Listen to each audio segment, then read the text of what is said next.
Hello my sweeties and welcome back to my channel. If you don't already know me, my name is Celise and thank you for joining my spooky little family.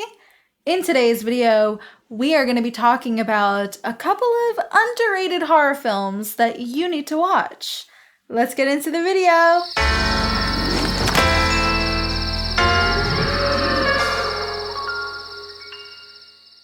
So, while Cornelius is still on vacation, we are doing a list video because I haven't done a list video in quite some time. And I was also thinking that I haven't done an underrated horror film list in a while. In the list today, we have a variety of different types of horror films, from disturbing to thriller to a Vincent Price movie to a couple of found footage movies. And it's a lot, but I wanted to make sure I cater to all of you baddies because I know everybody here has their own little niche taste and things like that. So I love to sprinkle in what I can. I am very excited because today's list are really some bangers that I have found. There are some that I have found this year, and there are some that I have been keeping. Like, I've been keeping and not really telling too many people about, which I don't know why, because I need all of you to see these movies. So we have 10 films to get through today. So let's get right into it and start off at number 10. At number 10, we have Mindhunters, directed by Renny Harland, and this film is from 2004. This film stars LL Cool J, Christian Slater. It has just early 2000s goodness. This film was actually recommended to me by one of my best friends, Joni, because my friend Joni was telling me that this is kind of like a mix of Saw and Seven. And I kind of love that. I heard that and I was like, let's go, let's do it. And we have been putting it off for a really long time. We finally watched it this year.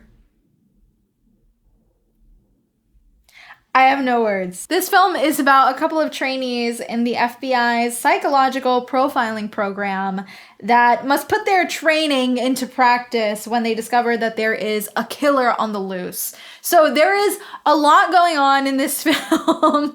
It is pretty chaotic, and it is really hard to figure out who the killer is, which normally I feel like I'm pretty good at figuring out who the killer is. I'm good at picking up little subtleties here and there. And with this film, I specifically could not figure it out. I thought it was this one specific character. It ended up not being them. And so I was like, wow, they really threw me for a loop. This one is definitely more along the lines of being kind of a cheesy early 2000s little like thriller. I would say this is more of a thriller than it is a horror movie, mostly because it's not very gory and things like that. It definitely has a slasher-esque aspect, but it is really about a couple of people trying to figure out who this serial killer is. And it's just a lot of fun. We have LL Cool J absolutely slaying. Like, he was my favorite in the entire film, and he had some of my favorite lines. And I guarantee you, if you watch it, you will be quoting LL Cool J after that. And then you will have to thank me in the comments. Next at number 9, we have a newer film that I watched this year on Tubi. And this film actually did not come out this year. It came out in 2022. It's directed by Ethan Friel, and it is called The Incel Tapes. Yes, you heard that right. It is called The Incel Tapes. Did I ever think I'd be talking about incels here? Actually, though, this film is this really funny, super campy little found footage film, and I thought I would hate it. I thought it was going to be really, really bad and just unwatchable. I wanted to throw something easy on that I could kind of just vibe to, and I usually go to Tubi when I'm in that kind of mood. And I became kind of really invested in this movie, and I just love the commentary that they are making, and I love how much it understands what it is. It understands its camp, it understands the jokes it's making, and it's just a really fun movie to watch. I would definitely watch it again. I think the lead actor is so funny, and he does a great job, and there's just so many fun little things that if you know, unfortunately, about incels, you'll get the jokes, you know? It's basically about a self-proclaimed incel that is trying to get laid before his 26th birthday, or else he's going to commit murders. It sounds as ridiculous as it is. It is a fun watch. If you end up watching it and you don't think it's fun and you hated it and you're like, oh my god, what is this quality? What is this? Why would she recommend this? Then you didn't understand the assignment, babe, and that's okay. This is camp. My favorite thing about it is clearly the person that they do end up killing, the body is very fake. And I think they know that and they're like making fun of that. It's great.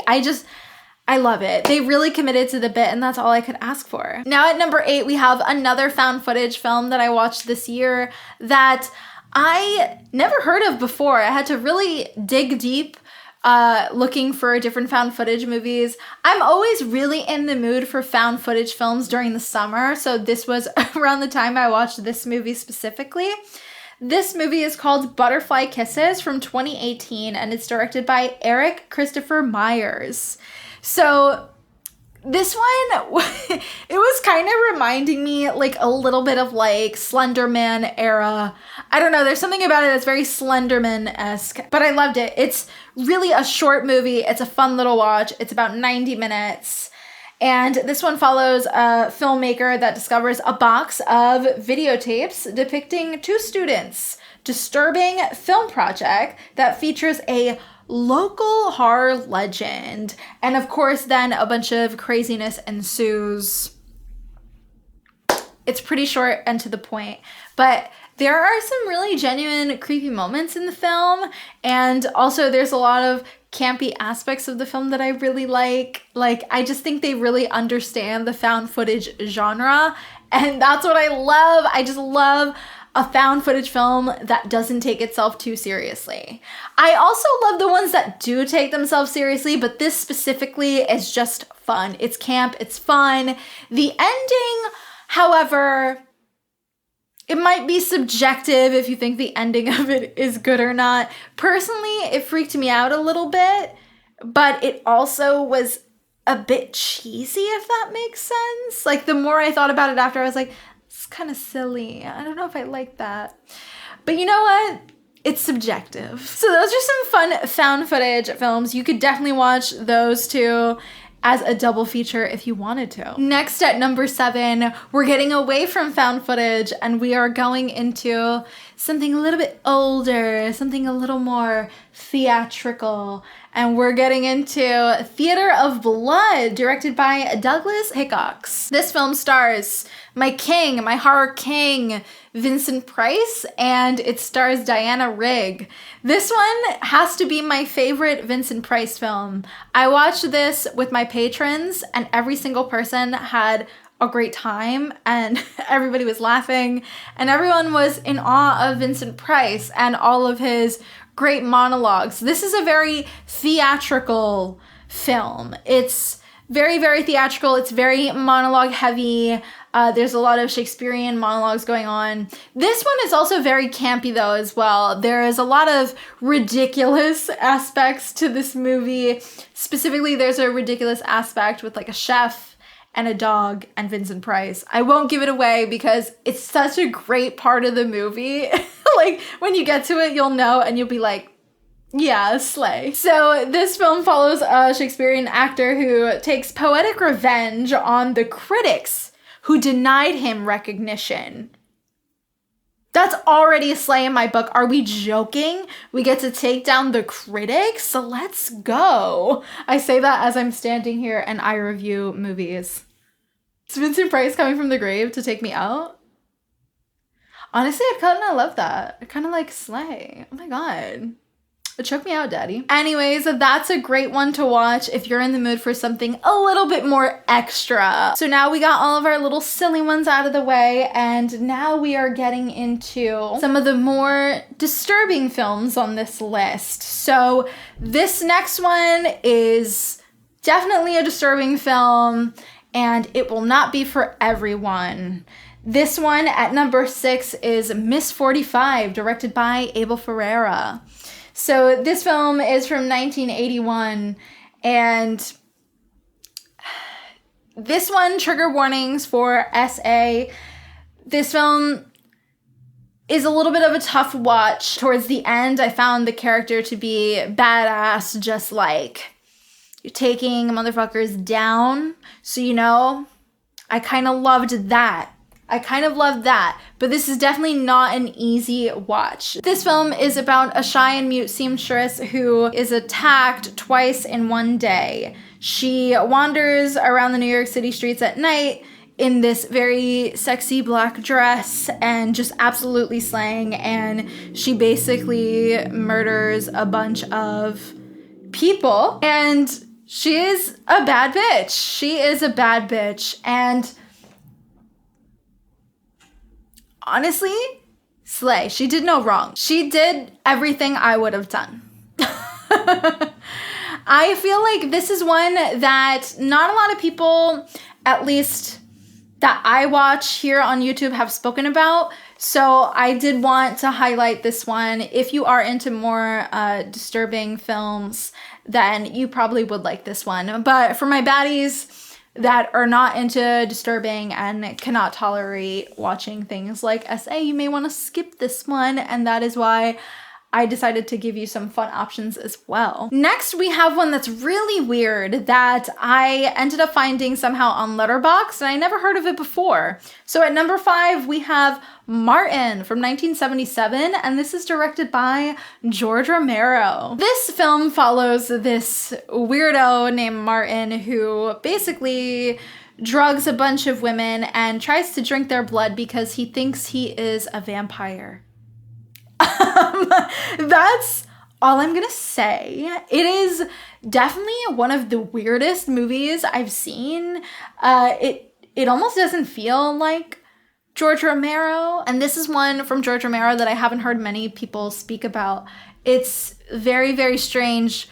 Some of the acting is very strange as well. However, the guy who plays Martin is really good. He kind of has this Evan Peters vibe to his performance, which I thought was very interesting. And if you are interested in watching more of George Romero's works that are not zombie related, then you'll definitely want to check out this film. I can definitely say that it is a fun watch. It is very strange. If you want something weird that you're going to be thinking like, what? And what does that mean? And is this real? Or was that in his head? Like, this is the one for you. And now we're getting to our number 4.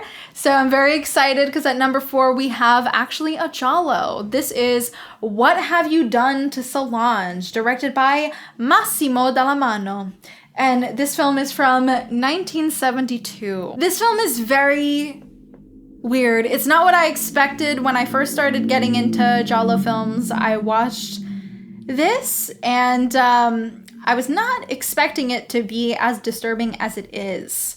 It is one of the more disturbing gialli I have seen. I don't want to give away too much, but definitely some trigger warnings here for lots of things. You may want to do your research before watching this movie because it is definitely a little bit disturbing. It follows a professor who is having an affair with one of his students, and he later becomes a suspect after a bunch of co-eds are suddenly murdered. It's a wild movie. There are definitely some very scenes that it was hard for me to watch, but overall this film is very well made. It is very well crafted, and everyone is amazing in it. They are amazing. Camille Keaton is great. Our lead, Fabio Testi, is great as well.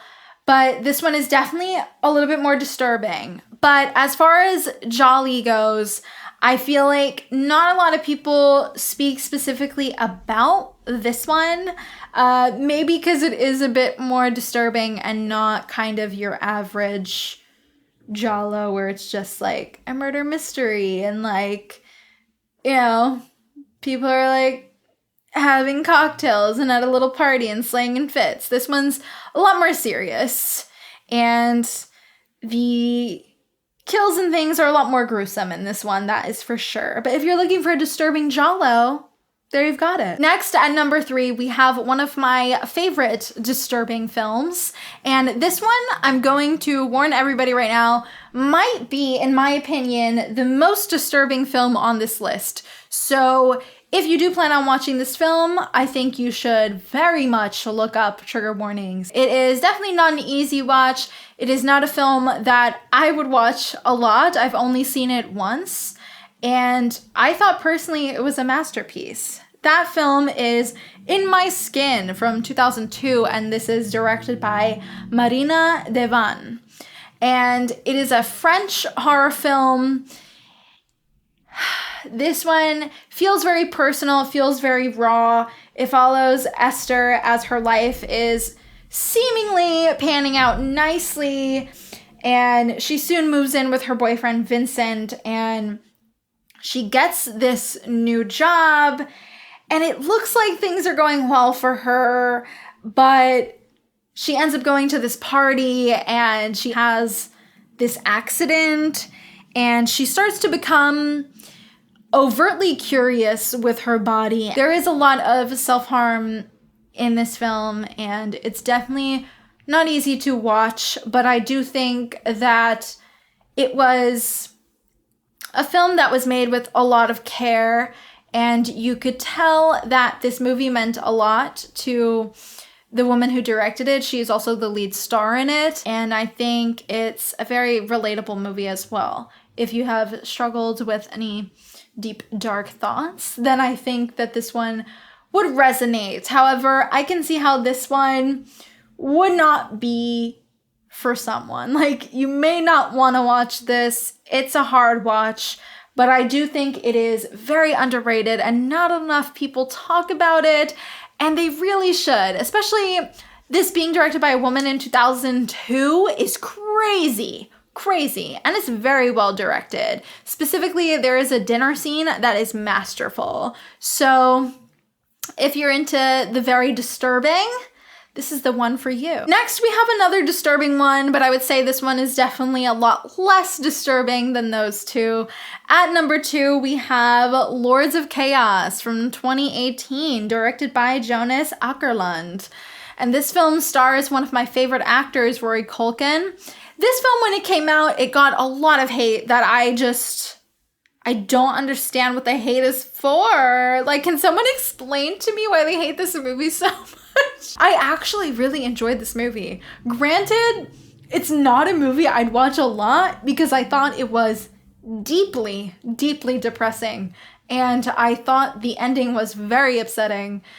And a lot of the subject matter is hard to watch. But yeah, I guess there was a lot of people that were really mad about this movie because it is about this band. I already forgot the name of the band. I don't even know. I don't care. I thought the film itself as a film held its own, and I thought it was a very interesting story. I thought it's a very thought-provoking film. This one is about a teenager's quest to launch Norwegian black metal in Oslo in the 1990s, and this results in a very violent outcome.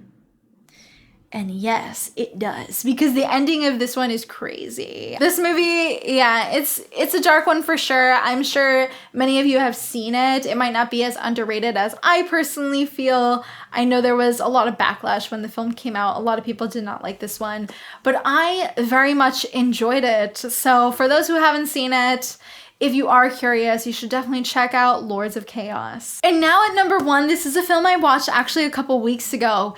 And this one is a bit disturbing, but this is more of a thriller than it is a horror film. This one is called The Vanishing from 1988, and it is directed by George Sluizer. This film is about a couple that is enjoying their biking holiday in France, and when they stop at a gas station, Saskia disappears. And of course, our leading man, Rex, cannot forgive himself and cannot stop thinking of what could have happened to her. So he continues to investigate and see if he finds her. This movie is very deeply sad, and I thought it was a masterpiece. I I really thought this movie was great. I actually gave this film 4.5 on Letterboxd. I think it's a great movie. It doesn't really have any gore, but the story itself is very upsetting, and it's just very depressing because it starts and you kind of get the sense like something is gonna go wrong. Like everything seems okay and they're like cute and they're just like doing their thing, and then you get this sense of dread where you're like, she's not coming back, huh? And it's really sad. And then when it gets towards the end and everything and things begin to unravel, it really does hit, and the ending is very, very gut-wrenching as well. But this one is nowhere near as disturbing as the other films I put on this list, but I do think it is probably the best one on this list, and that is why it's at number 1. So didn't I tell you we'd have a bunch of campy movies, and then we'd also have disturbing, and then we'd also have just like kind of like some thrillers in there? Yeah, I just gave you a solid list. So you know what? You better go check those films out. All right, you guys, that is it for today's video. Thank you so much for watching. Don't forget to like and subscribe, as it really helps me a lot.